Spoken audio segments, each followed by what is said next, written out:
All right, Hamza. Yes. Can you introduce yourself? Tell us who you are and what you do. By names, I'm called Hamza Biga.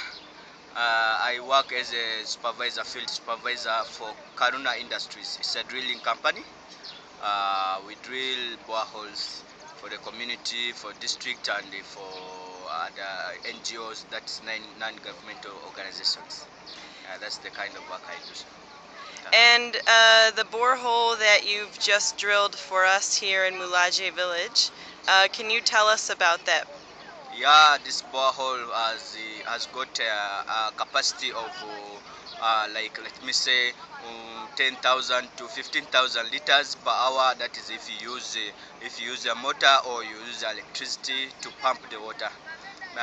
It has that capacity, yes, and it is always advisable for you to have water tanks. If you can install like 15,000 or 10,000 liters water tank, whereby you can do the pumping, and then you store the water for some period of time. And then after that, after using the water, you still also can pump more if you like. It will depend on the consumption rate and the number of people who are consuming.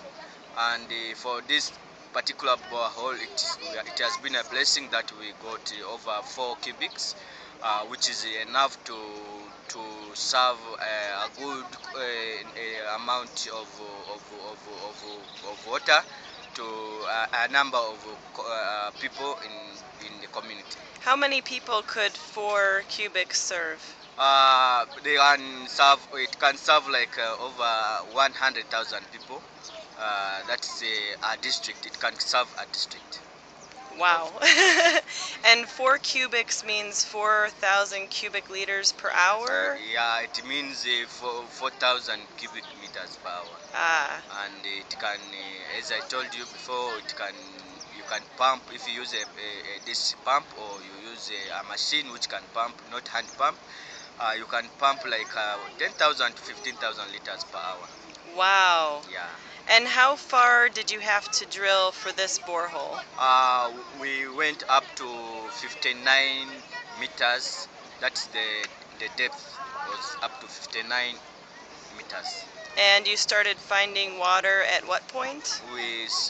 First water strike, that is finding the first water strike, was at 35 meters. Wow. Then the main water strike, of course, started increasing gradually from 41 meters up to 59 meters. And we still have, if we are to continue more, we could still make it up to 70 or 80, and still water will be there. Wow. Yeah. And how expensive would it be to be able to pipe the water with the energy needed to those 100,000 people? Would that be very expensive? It's not all that expensive because we have electricity in this area, and it is very easy to connect the power, I mean the electricity, to the motor, and you shall be using the electricity. That is if it's possible. And the electricity, the meter is not all that expensive. We have only something like 100 to 400 shillings per meter. And when we pump, of course you pump for just a short period of time. You don't pump continuously, so which means the consumption of electricity will be minimized. Yeah, after filling the tank like for 10,000 or 15,000 liters, of course now you give a break. If you give a break for it, of course also electricity will have a break. Yeah, so it will not be all that expensive. It's affordable. Okay. And how is phase 1 being finished today? What are we doing today? Today we started. In fact, we started yesterday drilling. After finishing drilling up to 59 meters, today we are installing the permanent casings. The permanent casings are plastic made, and they remain there. The purpose of the permanent casing is to store the water, so that the water keeps on filtering or entering into the casings for easy pumping. We are doing this process of permanent casing today, and it's taking like only 2 hours to install the permanent casings. After the 2 hours, we shall be packing gravel. Gravel is a small stone like which is found in lakeside, and we already have here 160 bags, which can be enough to cover the depth of the casings. Do you get that from Lake Victoria? Yeah, we get from Lake Victoria. Ah, That's where we get the gravel.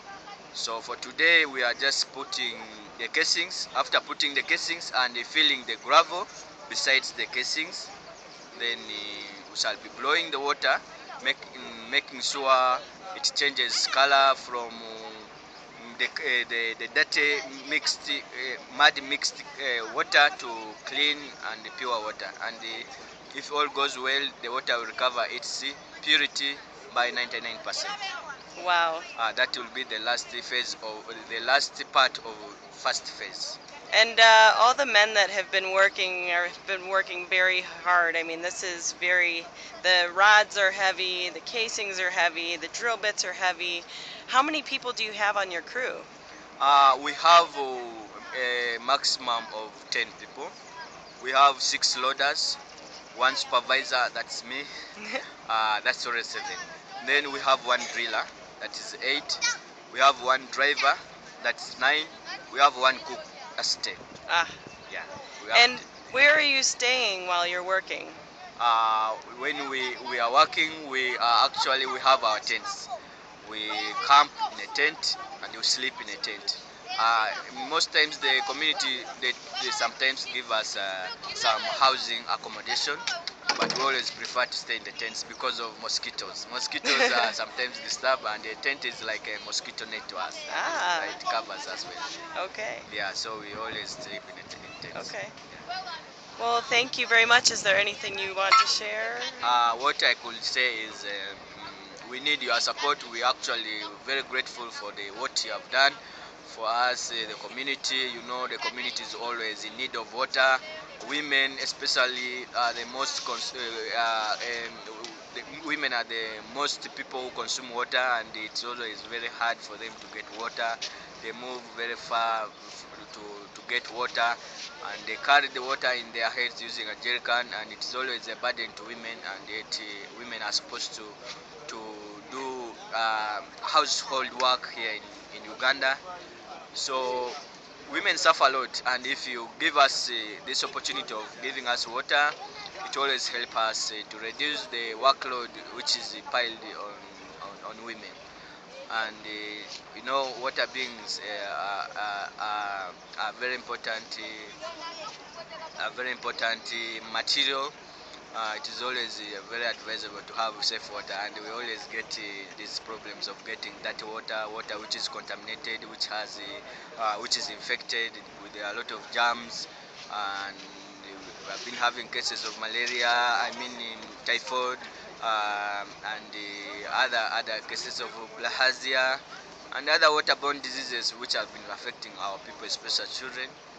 So whenever people donate us boreholes, we always feel happy. We feel happy that you are saving life, and we thank you for that.